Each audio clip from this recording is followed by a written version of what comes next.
Well, this is a good question because you see, in the first third of the film, better to say first half of the film, it's mostly focused on Tiga and his flaws. So you remember that scene that he drops the lumber, right? He can't even draw the lumber. He throw it at Manon, right? And Manon dodges. Other scenes, he's constantly drunk, right? So it's showing that a male character with a lot of flaws.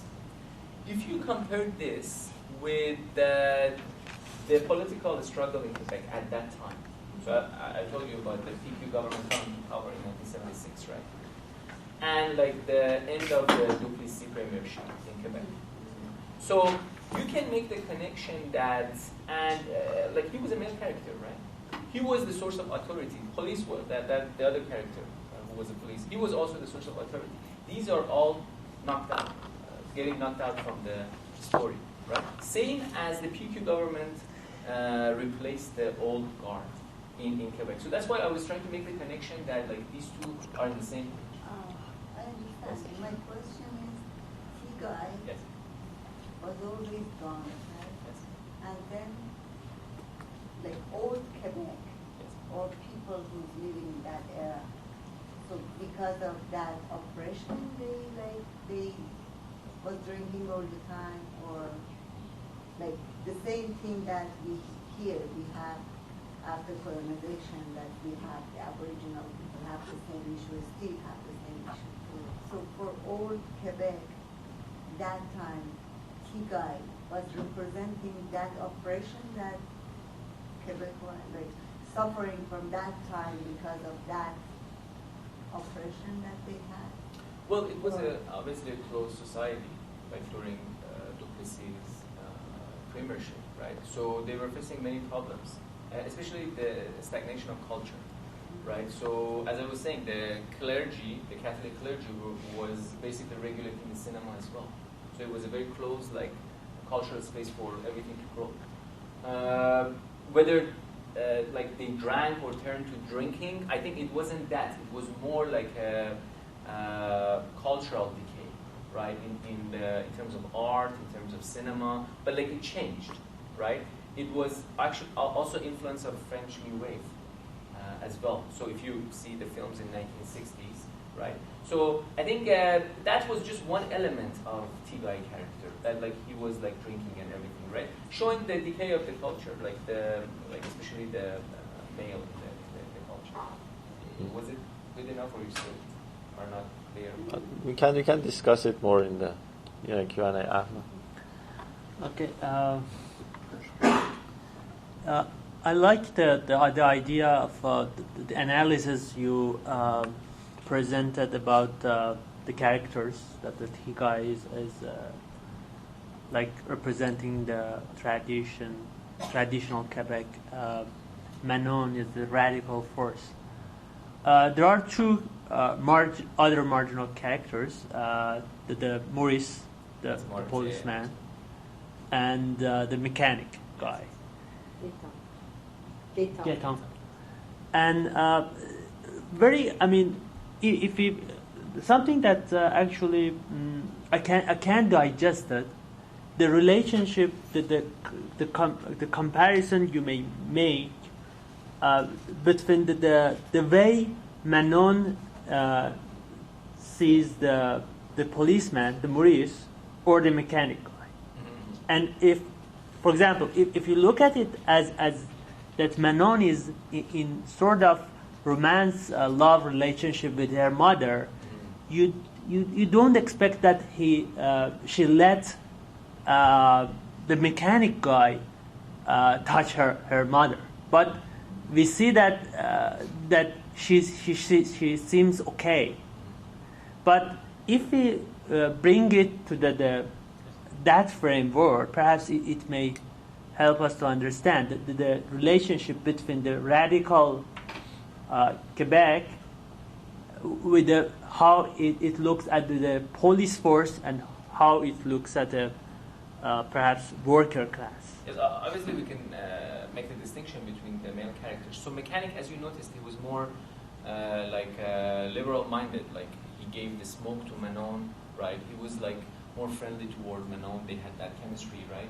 Whereas Maurice was the antagonist from Manon's perspective, right? So obviously, yes, you could say that, like, yes, Gaetan was more like radical in the sense that he was more liberal, like he wanted to please the Michelle, right? And I think Manon had she was comfortable with Gaetan being in the family. He wouldn't have been the same person as Maurice, restricting like her activities. He would have been a good complement. And you said it in the last where they were skating, right? All three together, which was showing that the Quebec family could be like this, free, free from all the norms, free from all. Whereas Maurice, it wasn't like that. Like she unleashed the dog to attack him, right? Showing that like she was vehemently against any source of tradition. She wouldn't accepted Maurice, but like with Mechanic, it was a different relationship, and we could say that the Mechanic was kind of like a radical, as I was saying, whereas Maurice wasn't, right? Again, that was a good. I would say another interesting character to analyze in the film, if you accept this framework. Okay. They wait till I grow up and I'll figure that. Yes, that too. Serious? Why do you think the scriptwriter chose to depict the rebel as manipulative and deceitful, instead of we know that in many cases a rebel can change status quo without manipulation or without showing it as negative. Being a rebel could be positive, as like Como shows that you can be a rebel and it can be a positive reaction to status quo. Mm-hmm. I think, as I was saying, this portrayal, from my point of view, was intentional, because it depends where this radical or this rebel comes from. Is he coming from a very totalitarian society? And if that's the case, then the character will be affected. She would have some, deviance in her character. And the reason that she was so manipulative was because of her dysfunctional family. So again, it's not her to blame; it's the society to blame. To make the conditions in such a way that Manon would be turning into those dark things, right? I wouldn't call her rebellious to that extent. From what I understood, constantly she lied. She was very, very manipulative, right?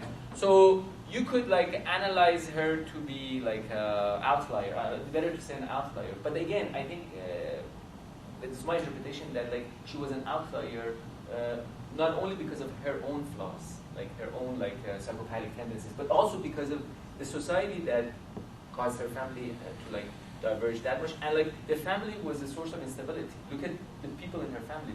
The mother had problems with all sort of things in managing family affair, and Tigay was also drunk and had a disease too. So I would say that the source of her rebelliousness, or better say the source of her being outlier, was personal and also so it was by nature and nurture. Amir? Yes. First, I have questions about Wuthering Heights.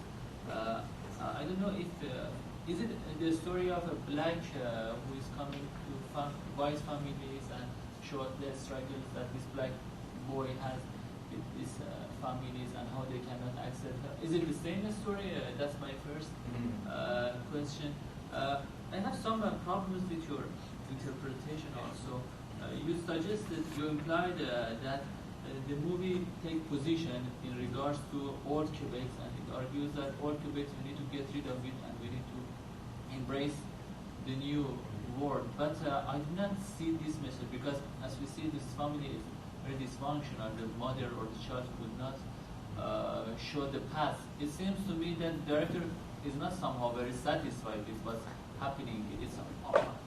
He has some wish for returning back to what has been lost. I cannot maybe wish. He has some reflection, has some idea. He's not showing to say that the path that we are taking is correct. We need to continue this. I think she showed the complexity of this. That's my point, and I want to know what you think.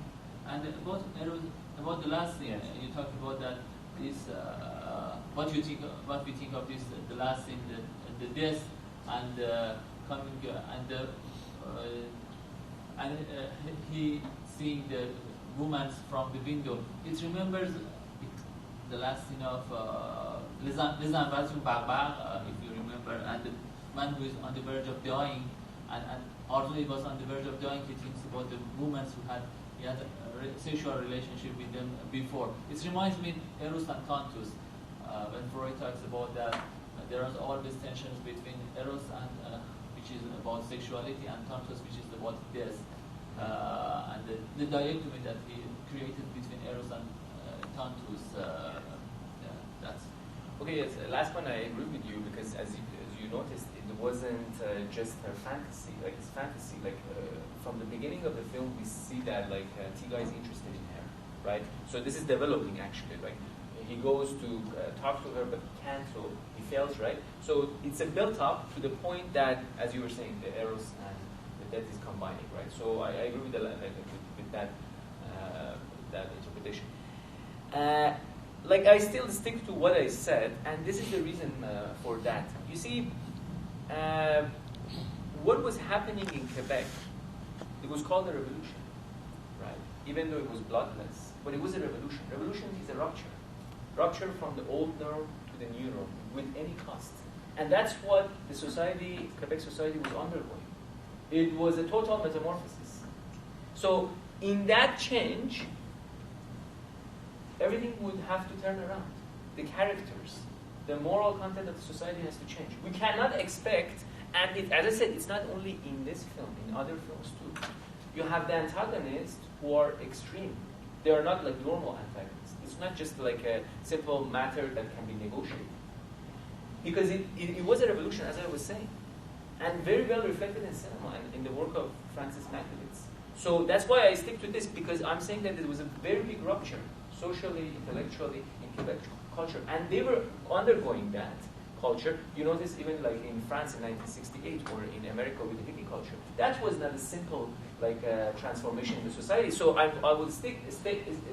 So whether it was a very pleasing ending, or whether the society has to go through that path, think about the referendum in 1918. That was not something easy emotionally for Quebecers to accept. If you remember the 1995 pictures, the family is divided, right? So as I would still argue that this is a good model, because it explains that rupture mentality, that mentality of breakdown in the society, like trying to go into the next level. Or so that's why, like from that perspective, I would still stick. But in the discussion, we could discuss whether my interpretation is sound or not. On your last point about like that book, I think you're right. It is again a story of a victimized child in that social environment. I'm not sure, but is it black or not? Like I didn't read that much about it, but as far as I know, thematically it's similar, right? So I still have to, but like it's only the one work of like Emma Bronte, one of the sisters, but like the elements are pretty much similar. So in terms of like the main character was the black, like a slave, like I should read it up, but like as far as I remember, like it's the same story, right? And you remember like the dialogue that like she was reading. It was about blood. It was about like death. It was about like, so again reinforcing everything that happened in the film. So thematically I could say yes, but like in terms of details, I have to check it out. I have one question. If anyone else has, you have a question? Okay, go ahead. I was thinking that wouldn't like the way that you're relating it to like Quebec's politics, wouldn't be like Manon representing Quebec and Mother Michelle would be representing Canada, and the struggle that they had, and how Manon as a child knew how to rule the family, or the whole family, the big family, as and like just comparing, that's what came to my mind, how it is to represent Quebec and big Canada. example, that's a good point that you raised. I mean, you notice that in the film, she was called the boss, right, constantly. So saying that, you know, she has matured or she reached to a level that now she can takes care of her mother, right? Again, so saying that like it's the new force in Quebec that are going to dominate, that are going to rule from that perspective. Whether to take Michelle as a Canada,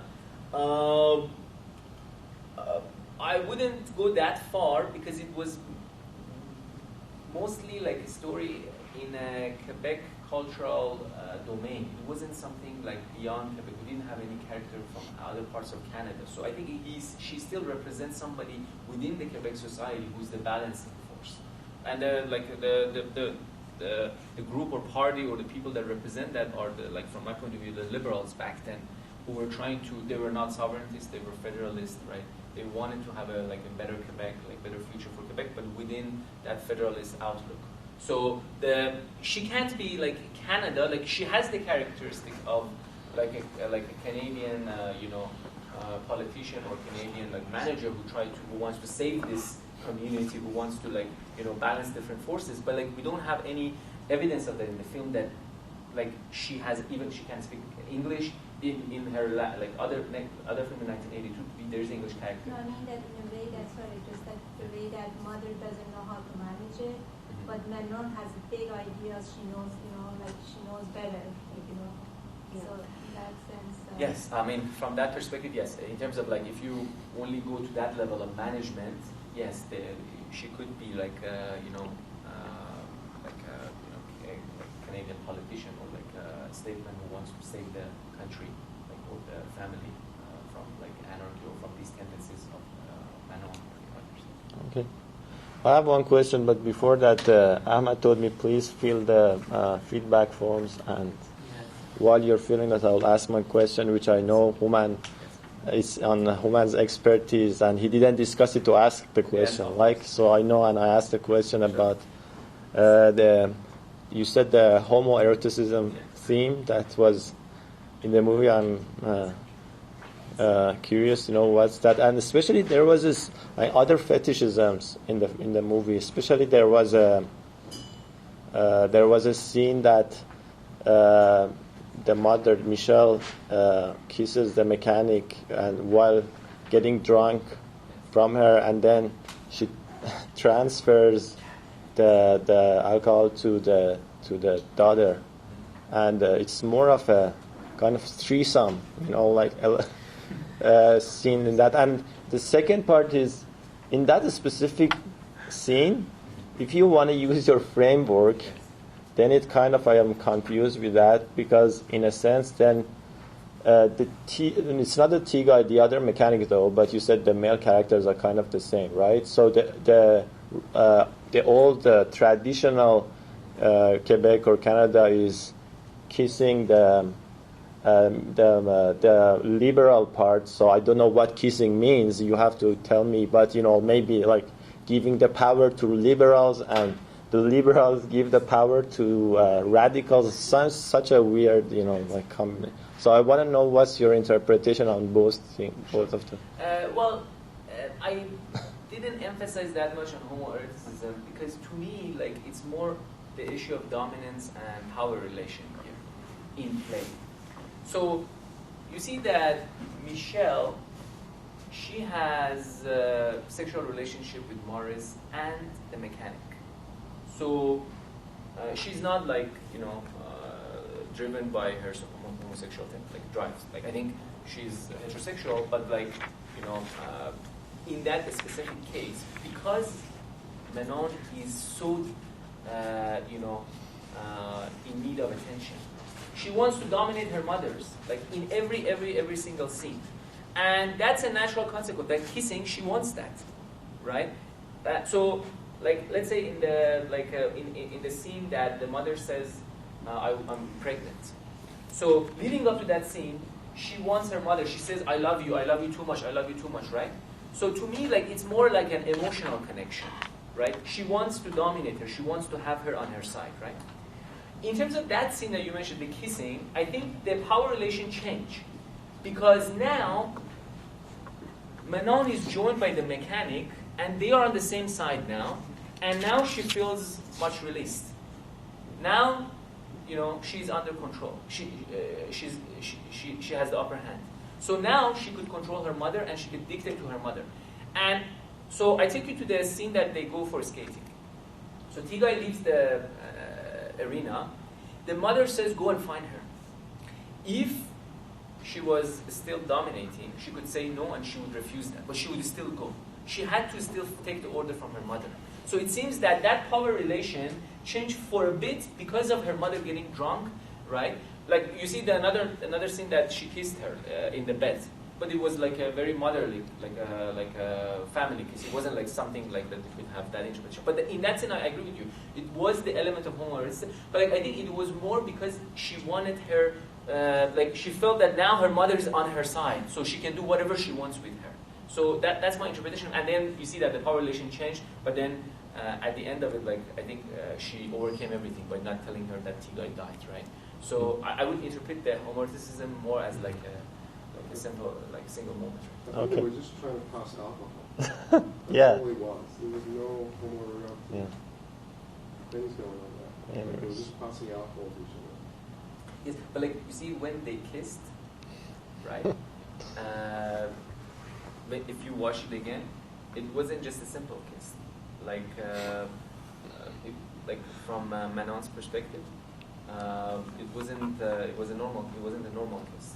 She kissed because she wanted her mother in that state.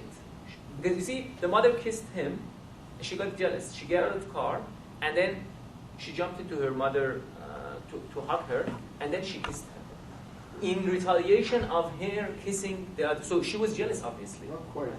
Not quite. He kissed her, passed the alcohol to her. Yes. He took a sip, passed the alcohol to her. She took another sip, and she kissed the daughter to pass alcohol. I don't think there was any jealousy. I don't think that was. I didn't interpret that way. I think it was just. Oh yeah, please. I think I didn't get what happened to her father. I didn't get it from you. Well, it wasn't actually Clear. mentioned in the film. The father was totally absent.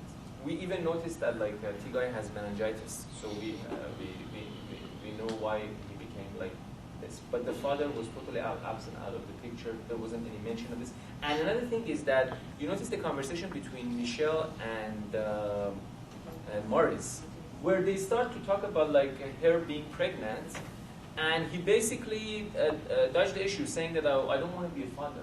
Why to spend 10 years cleaning up the diapers? Again, showing that fatherhood is something that is not in the mind of Quebec male. So this again reinforced the idea that father was not actually the thing to be revered in this film, as I was saying. So there wasn't anything that we could infer from it. It was it. general, absent. Not nobody knows death or divorce or gone. Okay. No one knows who the father is. Okay. And when she says she's pregnant, Maurice says, "Am I the father?" So it's still a iffy relationship. Actually, very good point of the movie. I don't know, being absence of father in Quebec society. What does it mean? But actually, it's good in one meaning for me. At least it's not based on nuclear family. I interpret that way. Okay, we will come to discussions. Ahmed has the last question. Okay. What was Tiggy's relationship with her? He's her brother. With her brother? Okay, thank you very much. Okay. I hope that you can take a look at the readings and watch his other films because they are rich with the same themes. And hopefully next week we can watch Michael Brute's masterpiece, Lézard, which is another good film from Quebec. And we could continue to have good presentations in this. Thank you.